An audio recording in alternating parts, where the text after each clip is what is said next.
weltare ɓiɓɓe fulɓe anndo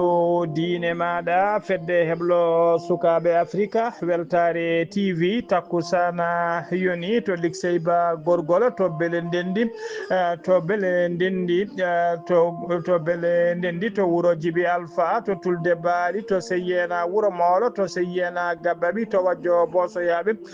to Gurjuma to Sinthiane Gurjuma to Darou Salam ko on takkusan juula ha to galle ceerno Amadou Tidiane Alpha Mamma Sileyba to Moderna ha to galle makko Sama Sa to Killinkara kahide ko taari ɗum kala ene jeeya e gardini kabaruji men to leydi Mauritanie talata hanki o Ousmane Sonko hoore jaggoɗɗe leydi Sénégal gonnoɗo e jillu mum e nder leydi Mauritanie o bismima o joddima kanko e délégation makko ɓe bismama o ɓe joddima e hoorejo leydi Mauritanie hono Mohamed Cheikh El Ghazouani to leydi Sénégal ko ñande aljuma garoɗo commission biteɗo commission ad hoc kañum tigui joɗoto jonde mum to suudu sabiyeji gam heblanade kay ko fati ittugol immunité parlementaire farma gom woni ɓortude wutte teddugal makko to leydi Mali général Azimi Goïta hoorejo transition leydi ɗi o bismima talata hanki o toon to Palais Koulouba e équipe sukaɓe taw ko moins de 18 ans woni ɓe ƴettaki duuɓi sappo e jeetati tawi ko équipe national basketball leydi ndi to leydi Mozambique ko alarba hande o sappo e joyi lewru janvier woni investir joɗɗogol kay ƴettugol golle hoorejo mabɓe keso moɓe cuuɓi toon to Maputo lamorgo leydi ndi waɗi sappoji gulɗi jaw noon hollide metti men ko famde kala yimɓe jeeɗiɗo mbasi hen pittali men habaruji men joolam jaɓiri jaaten ko to leydi Russie kalene guerre hakkude Israël e Hamas bisimilla mon ekketki hotodirte joni penen pacciren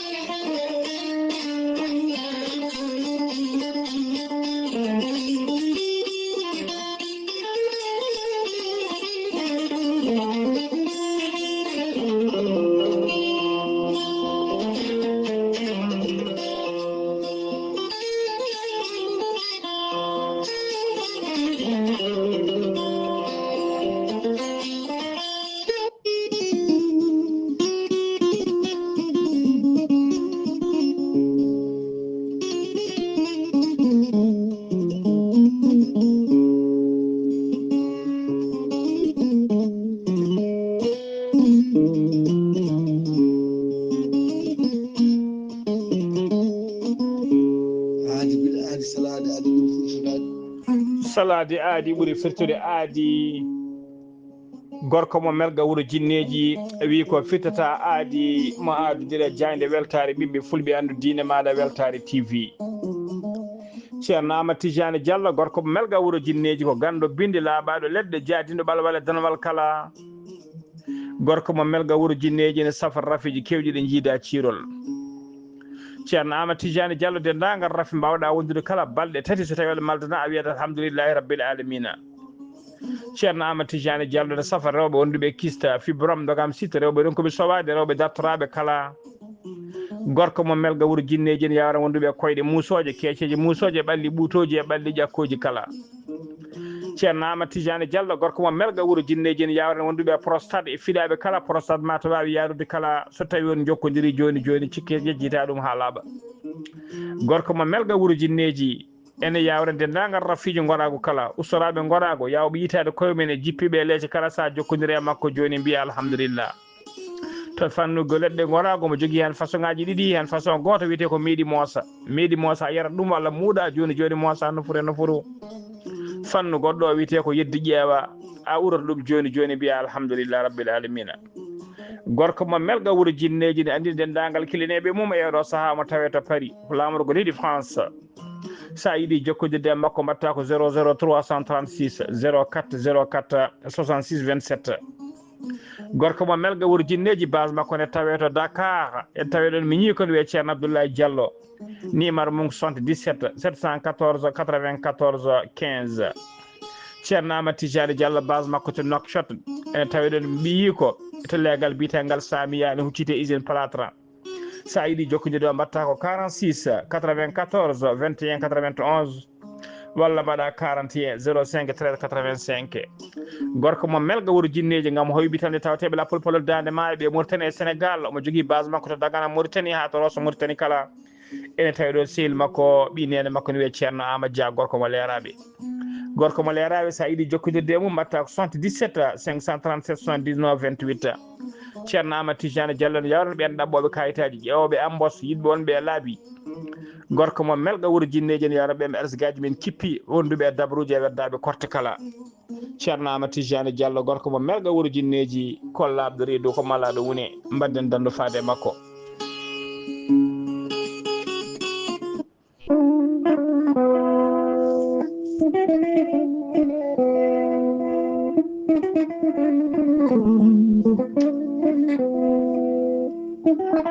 Mande Massa Keita ko gorko pullo hen bangue ko mani ganti kadi hen bangue Mande Massa Keita ko joom gandal tawi kadi ko gandal kumpitiɗo gandal mum gandal memotogal gandal jaadugal e nundal Mande Massa Keita gandal makko noon e leggiyaji makko ɓuuri yarude koye fannuji tawi ko ngalluji cuuɗiɗi e lesɗe leydi ko wayno ƴeewoɓe kanŋe ko wayno ƴeewoɓe jama e bauxite kala Mande Massa Keita ko gandaɗo dowluɗo e nder windere he kala ha tengti noon kadi e nder dongre Afrique to kanŋe o ƴeelo yidete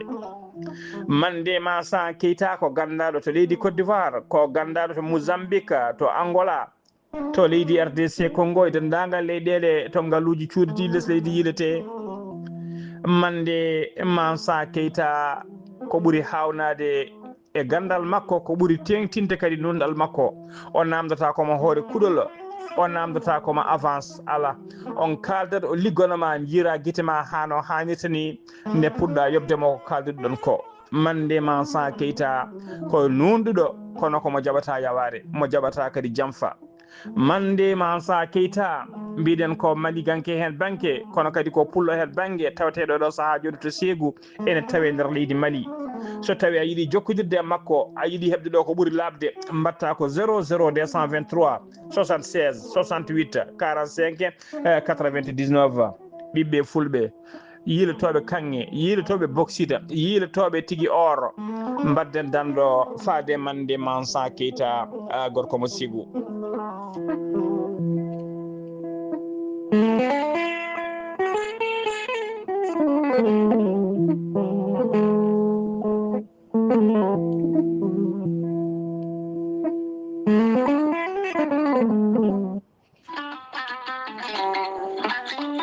kawis e keyleke gorelte ko haako moƴƴo iwru ko tokkordinnooro gorelte ko kawis wonande ɓen jogiiɓe yoga e ñabbuji kolliti jiitima heen koye mumen gorelte ko haako sa itti ko jamireɗa a waɗi ndiyam ngulɗam aɗa yara aɗa yiito cellal ɓanndu maɗa gorelte ko haako iwata ko tokkordinnooro ari ko wallude e safrude ha moni kala yiito hen hoore muɗuma gorelte an jogiiɗo AVC cardiaque ƴiƴam dogata e ɗaɗi mum ɓanndu jaaɗoru ɓanndu wuloru neɗɗo jogiiɗo sukara cholesterol ha tenti kadi e on neɗɗo mo nangata taare kala gorelte ko kawis ɓolo tan woni e muɗuma sa jokkodiri e muma ma yiito hoore maɗa ha mbiya alhamdulillah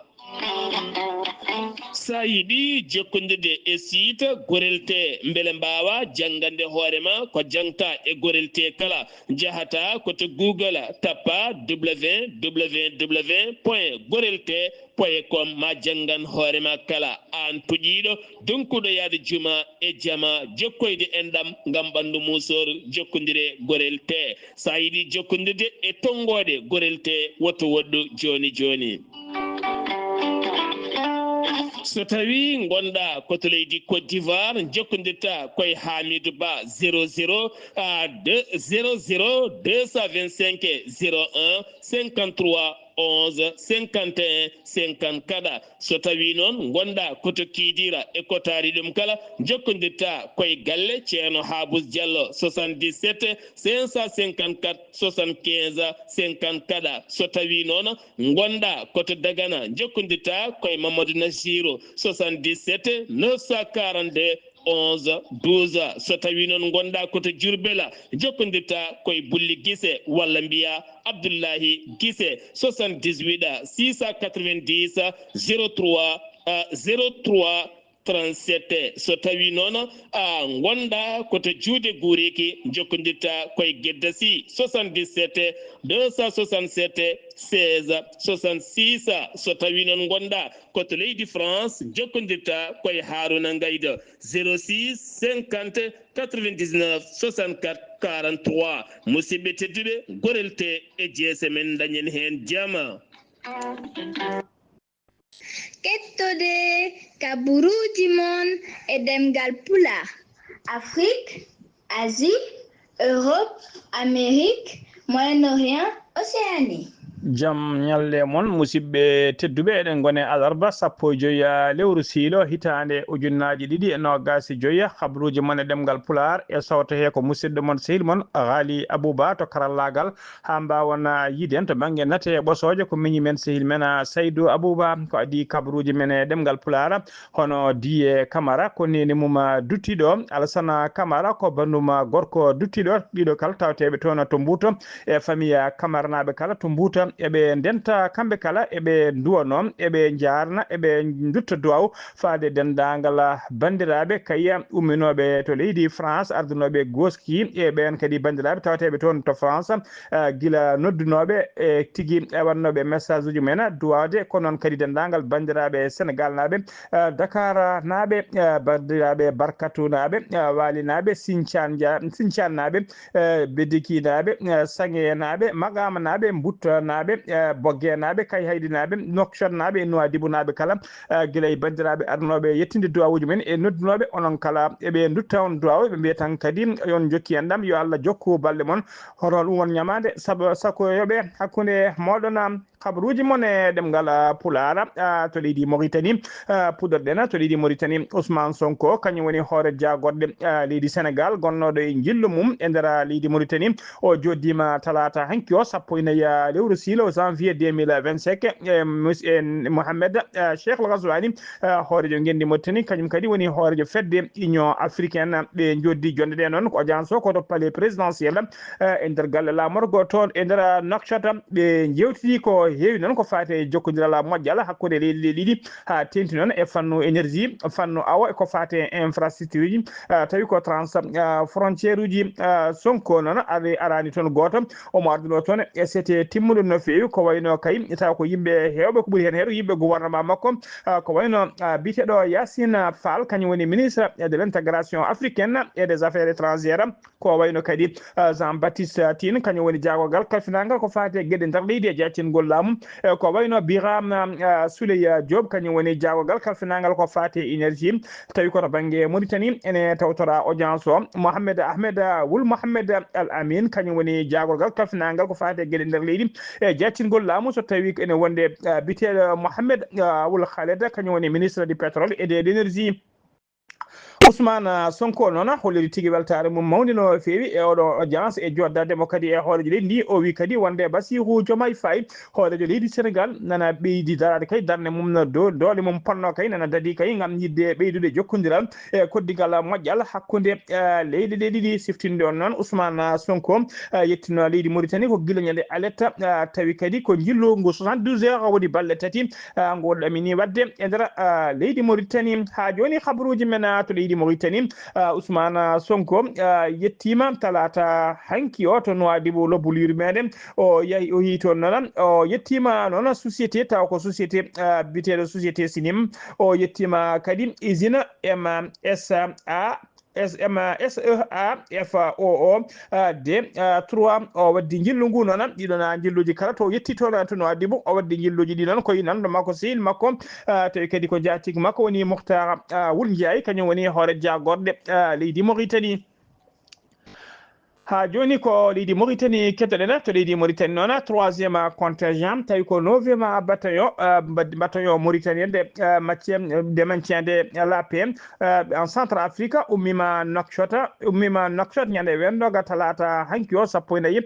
lewru janvier ɓe jaɓani ko to banggue kañum woni lamorgo Centrafrique contingent noon koɓe capanɗe jeenayo e joyo soldat ardi kay oɗon contingent ko colonel Amara wula Nimin kañum woni commandant 9e bataillon mauritanien de maintien de la paix siftinde o noon gila 2014 leydi Mauritanie kay ɓami nuldude dadiɓe mum to Centrafrique tawi ko mbaɗi casque bleu on woni tigui mbaɗi laafaji mbulaji no jaam e kisala artiri toon to Centrafrique ha joni ko leydi Mauritanie keddoɗen Frontex ko agence européenne du contrôle des frontières ɓe kolliri tigui nder hitande mayde de 2024 wonde kay ɓe teskima kay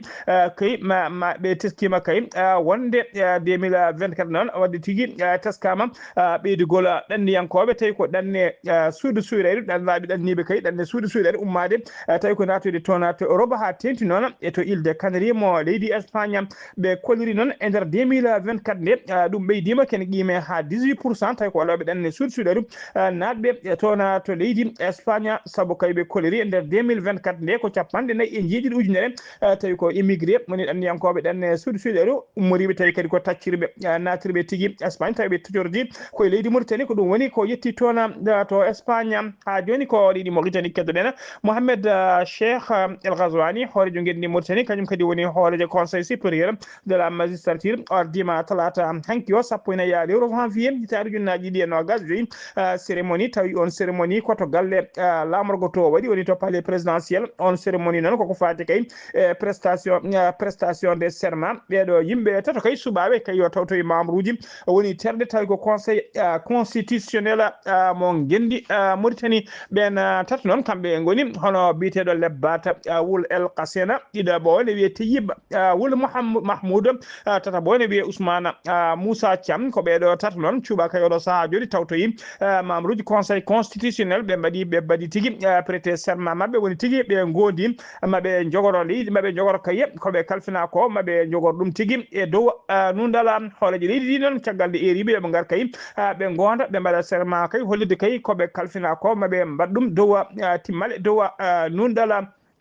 ine tawtora noon cérémonie o Mohamed Bemba Wula Maguette kañum woni hoorejo suudu sarɗiji mo leydi Mauritanie wondude Diallo Mamadou Bathia kañum woni président du conseil constitutionnel wondude Moulay Wula Lagdaf ko ministre secrétaire général à la présidence de la république wondude Mohamed Mahmoud Wula Cheikh Abdallah Boya kañum ko ministre de la justice wondude Cheikh Ahmed Wul Sidi Ahmed kañum woni président cour suprême mo leydi Mauritanie wondude Issilmo Sidi El Moustapha kañum woni président du haut conseil islamique pour la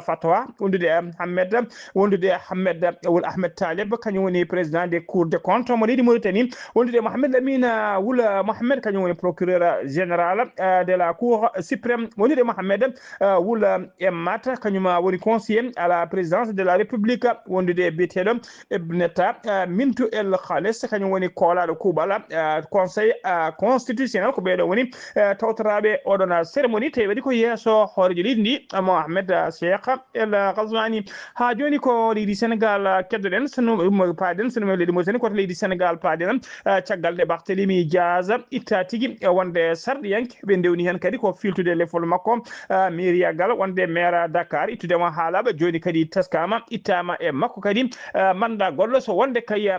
hoorejo woni tigui ardade fedde witende métropoli noon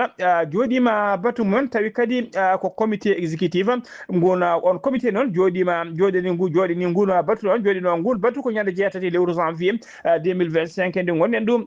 joni kay ɓe nder jonde hen noon ɓe jooɗi jonde nde noon ko maire joni noon ko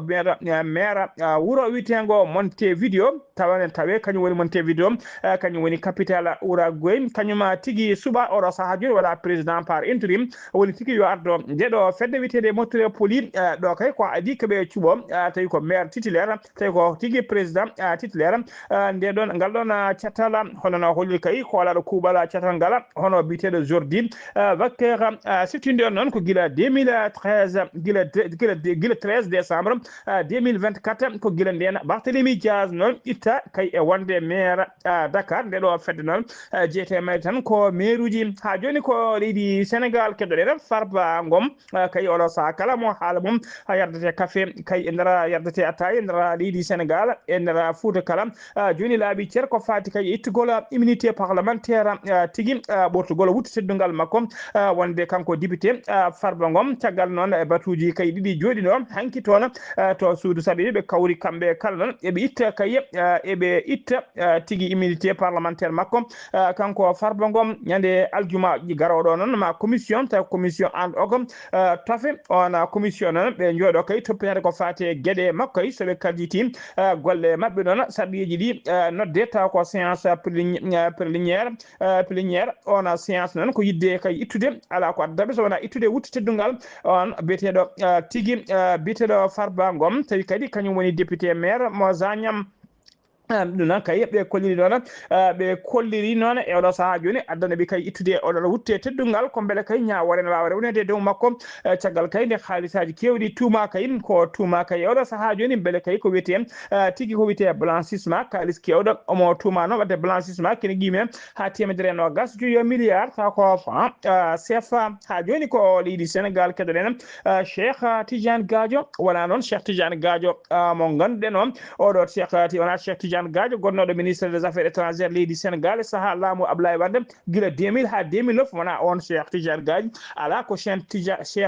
Tidiane Gadio tawi ko tokara makko on noon komo Macky Sall subino waɗi ɗum conseil waɗi ɗum ardini ɗum tigui conseil de surveillance de l'agence de développement local koye mawɓe APR o jeeya kay o ardi noon o ardinama poste o noon fodde duuɓi sappo e ɗiɗi ko kanko on Cheikh Tidiane Gadio kañuma windi ɓataki mum on ɓatake noon ko fate hooreji leydi Bassirou Diomaye Faye hollirde kay wonde o démissioni ha laaɓi kay e ardade ngal ɗo cetal ngal Macky Sall ardinomo ngal ardi kay kene wona joni duuɓi sappo e ɗiɗi o woni tigui ardade cetal bitegal conseil de surveillance de l'agence de développement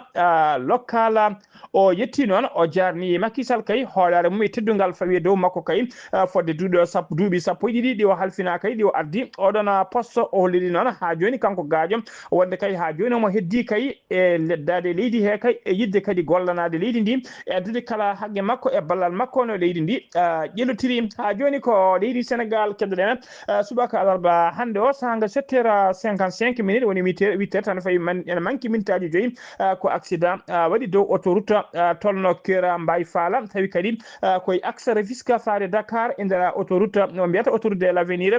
ko mini car goto kañum felɓodiri e camion poids lourd accident o ɗon saabima ha waɗi bouchon tawi ko autoji cukkodira fadde kay kilométre uji tati banggueji autoji ne cukkodiri ala bawɗo yaade ala bawɗo ruttade ɗum noon kadi saabima ha to nokku biteɗo gar nde Rufisque on yaltirde kadi nokku biteɗo Sédima ɗum kala ñalawma hande o ɗum metti kay walla men subaka hande o ɗum metti yaade no fewi kay allay autoji e embouteillage uji ha joni ko leydi Sénégal keddoɗen Mahamadan Sara ko homme d'affaires woni joom ngaalu Sénégal najo golle makko noon kanko ɓuuri yadude tigui business makko ɓuuri yadude tigui ko auto ko luude autoji tawi kadi ko autoji luxe o heewi luude autoji ɗi noon ko yimɓe laamu ko yimɓe gouvernement o heewi luude ɗiɗon autoji ha tengti noon e laamu kingu woni laamu Macky Sall holle laamu Macky Sall ko ɓeeno heewi luude ɗiɗon autoji tawi ko autoji luxe e oɗo saaha joni noon omo tawe tigui e juuɗe laamu omo tawi juuɗe justice laamu kesgu saabu tumedemo kay ko wiyete faux contrat tawedemo kay omo jogui faux contrat ji e tawede kadi e oɗo saaha joni ko qima kay tawi ko haalisaji ɗi laaɓani ko tawa e makko hollirama ne qime ha sappo e nayyi milliard taw ko franc CFA omo tawe noon e sous mandat de dépôt woni e kaso tawi tawi koye dow yamirore catala bitengal PJF woni pôle judiciaire financier ko tuma non ko tugi ko tuma kay ko faade kalisaji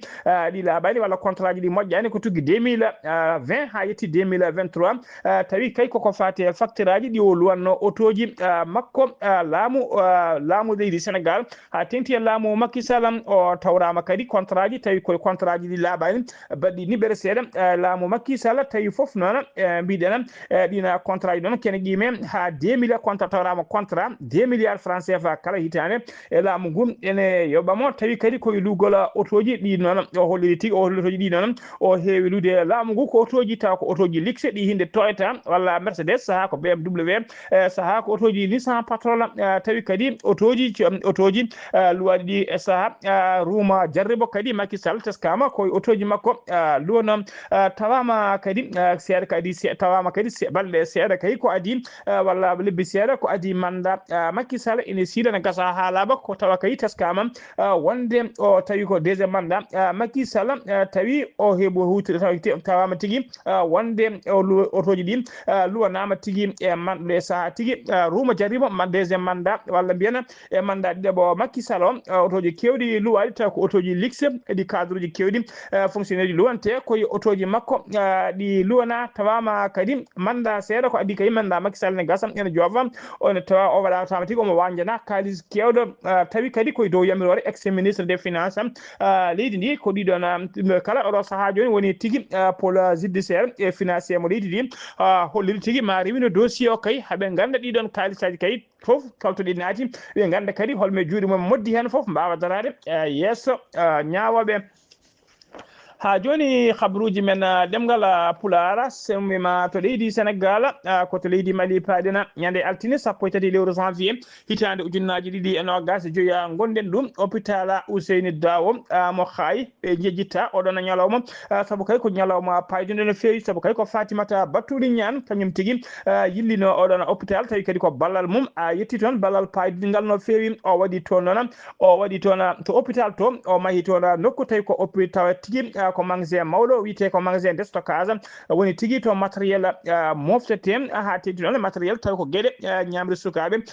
bebbeji tawa ko hen moftete ɗum noon o mahi ɗum toon kala hitade ɗon o addi toon kadi produit ji kewɗi tawa ko produit ji sanitaire woni tigui ɗi docteur eɓe mbawata hutorade teskama noon kala hitande mo heewi wadde golle paydude no fewi e nder oɗon hôpital mo Khaye directeur général hôpital o noon rokkimo tigui attestation woni seedantagal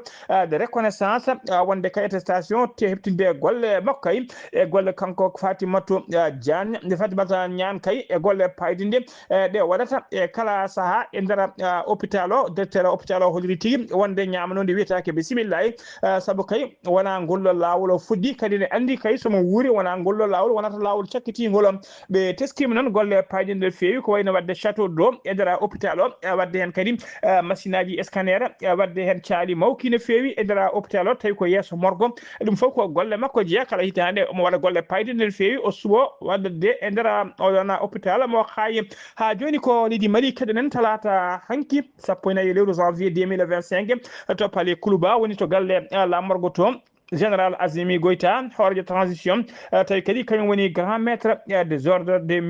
nationaux o jaɓɓima toon noon équipe nationale basketball tawi ko moins de 18 ans woni équipe sukaɓe équipe nationale sukaɓe ɓe keɓani duuɓi 17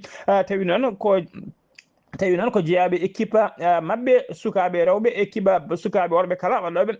basket o jarniɓe noon e golle paydinde no fewi e championnat d'Afrique cakkitiɗo wadde o e golle paydinde toon noon kamɓe équipe Sokos mo leydi Mali équipe basket golle paydinde ɓe mbaɗi toon ina tawtora cérémonie noon hoore jagorɗe makko e jagorgal kalfinade ko fate jeunesse et sport o weltima noon o weltinima sukaɓe o waɗiɓe hommage o wiɓe kadi yooɓe gandu e oɗo saaha joni ɓe latima ambassadeur uji de la nation omo jarniɓe kadi omo jarnaɓe kadi caggal nde o ɗakkiniɓe walla tigui nde o ɓorniɓe médaille uji d'ordre de mérite national tawi kadi ina wanda hen walla ne desina hen lion debo woni mbarodi daɗini kadi kanko capitaine kala capitaine noon équipe aji ɗiɗi capitaine mon kala hokkama capitaine aji ɗiɗi ɓe dokkama chèque on chèque noon ko 95 woni 85 millions tawi tigui ko jeenari faade équipe aji ɗiɗi kamɓe équipe aji ɗiɗi kala noon ɓe kolli tigui wonde ɗiɗo médaille uji e ɗiɗo jeenari kala ɓe lutti teddungal ngal walla ɓe inniri ɗum fama woni forces armées ɗiɗi maɗi e darde mum fayidinde dari kaye e oɗo saaha joni wawde kay ɓeydude nden kay kisal woni sécurité e ndera leydi mali kala ɓe jetti ɓe jarni hooreji leydi bismago e ngal ɗo teddungal ngal teddiniɓe ha joni habaruji men ɗemgal pular sen ummima to leydi mali koto mozambique paaɗen ko alarba hande o sappo e joyi lewru janvier woni investiture woni joɗgol hoorejo keso cuɓaɗo kay oɗo saaha joni yo ardu leydi mozambique hono biteɗo Daniel Chapo kanko Daniel Chapo noon o laatima 5e président woni hoorejo jeyoɓe kay gardiɗo leydi ndi kadi ko landa mabɓe noon ko landa laamu ka noon fadde duuɓi 50 joni alamoɓe ndendi laamu ngu kamɓe tan hakkude mabɓe kamɓe laami leydi ndi o joɗima jappere noon ñalawma hande o sumgoji ɗi noon teskama tigui eɗi kewi magguy no fewi ɗi niɓɓiɗi hewɓe kollori tigui ko gujja tigui ɗum saabi investisseur makko gam hollirde mette seppoji gulɗi jawa mbaɗama to lamorgo leydi ndi ɗin seppoji noon teskama yimɓe jeeɗiɗo mbasi hen pittali men waɗi kadi barmuɓe hewɓe e naggaɓe hen hewɓe wonɓe habaruji men jolam jaɓeri koto leydi Russie paɗen guerre guila kay guerre Russie Ukraine fuɗɗi teskama wonde kay Afrique naaɓe hewɓe ne tewa kay kala saaha e nder armée tawi kadi koto banggue Russie tawi ko habtotoɓe walloɓe Russie habtade ɓe hollirama noon hewɓe mabɓe kay ko kañumen tigui ƴetti tawi ndima koye mumen gam kay anguisade wonde militaire uji e haɓade kay haɓanade tigui leydi Russie tawi ko guerre hakkude mum e leydi Ukraine teskama kadi ne waɗi hen ko hewɓe ko funtaɓe caggal kay ne mbaɗi ɗaɓɓade yidde arde toon mbiya tigui dañanama golle yo gar so jomum yettima hokke fedel e hokke tigui tini wiya alay saguela ma yaaha sur le front woni tigui yaha to guerre waɗaya guerre tawi kadi ko haɓade leydi Ukraine Sénégal Mali Cameroun najo goto noon biteɗo Samuel ene tawe tigui e ɓen tawateɓe hen o holliri tigui wonde kanko kay caggal nde o waɗi ɗaɓɓade o wiya hollira tigui o dañanama golle ko nde o yetti o wiya tigui ko alay saguel ma o ƴetta fetela o teskima kadi hollirima o holliri kadi wonde kay ko ɓuuri teskade ko ɓuuri hamnade hen e kala nokkuji kay ko adi kay koninkoɓe leydi Russie ene jetto ko Afrique naɓe kañumen kewi duñede yo jaa yesso so tawi ne waɗi wargo kay ko kañumen heewi idade mayde ko adi ko heddiɓe ine jokko hen ha joni habaruji men ɗemgal pulara habaruji men ɗemgal pular ha joni koto leydi Russie keddoɗen leydi Russie laamu leydi Russie holliri tigui wonde kay ɓe mbaddi gostodiral ñalawma hande o nogas joyi prisonnier hakkude mabɓe e leydi Ukraine gostodiral ngal noon ko haaɗi haɗa woni tigui nogas joyi haaɗi haɗa kay saabu leydi Russie addi ko nogas joyi prisonnier tawi Ukraine naɓe ɓe dokkiri Ukraine addi nogas joyi prisonnier tawi ko Russie naɓe hokkiti laamu leydi Ukraine paami tigui ko gostodiral haaɗi haɗa ɓe mbaddi hakkude mabɓe ko guerre Israël Hamas Donald Trump kañum woni hoorejo dowlaji tenduɗi Amérique keso cuɓaɗo kay mo suwa taw joɗade jappere laamu ko ñande nogas lewru janvier gonɗen ndu o joɗoto jonde joɗoto tigui e jappere laamu o haɗani noon guila oɗo saaha joni guila o joɗaki o mona tawi kay émissaire makko omo nuli ɗum yo yaddugoya koyle jaam ene koyle jaam noon beele kay ko wiyete trêve woni fiyande ne darto ha laaɓa hakkude Israël hakkude mum e Hamas e oɗo saaha joni ne wayno tigui wonde kay ko ɗaɓɓatno ko heeɓi saabu kay tigui mo ɓatti kay guerre dartade saabu kay o waɗi pression kewɗo fewi faade Benjamin Netanyahu e faade Hamas kala kanko yidde makko kanko Donald Trump noon ko yo guerre darto ha laaɓa kay yidde makko ko dendagal otage uji Israël laaɓe tawateɓe juuɗe Hamas kala nde woppitte ha laaɓa Hamas tottitta Israël dendagal kadi prisonnier ji de guerre Hamas naɓe tawateɓe juuɗe laamu Israël kañumen foof Israël wawa tottiddeɓe ɓe dartina fiyande hakkude mabɓe ko ɗum woni ko yiɗi ko ɓuuri yawde e yaccade kadi o yiɗi ko ɗum yo wat kay ko adi ñande nogas lewru janvier ko adi komo jooɗo ene wayno tigui banggueji ɗiɗi kala ko ɓatti jaɓandemo e oɗon maslaha musidɓe tedduɓe gasi ha laaɓi ceer ko ɗum ɗo wonno ko min tonga noon habaruji mon ɗemgal pular e sawta he ko musidɗo moon Seydou Moon Haali Abouba to karallagal ha mbawon yiide min to banggue nate ɓosoye ko miñumen Seydou men Saydou Abouba ketkimalaki jaam yo jaam Allah jogomi jogo on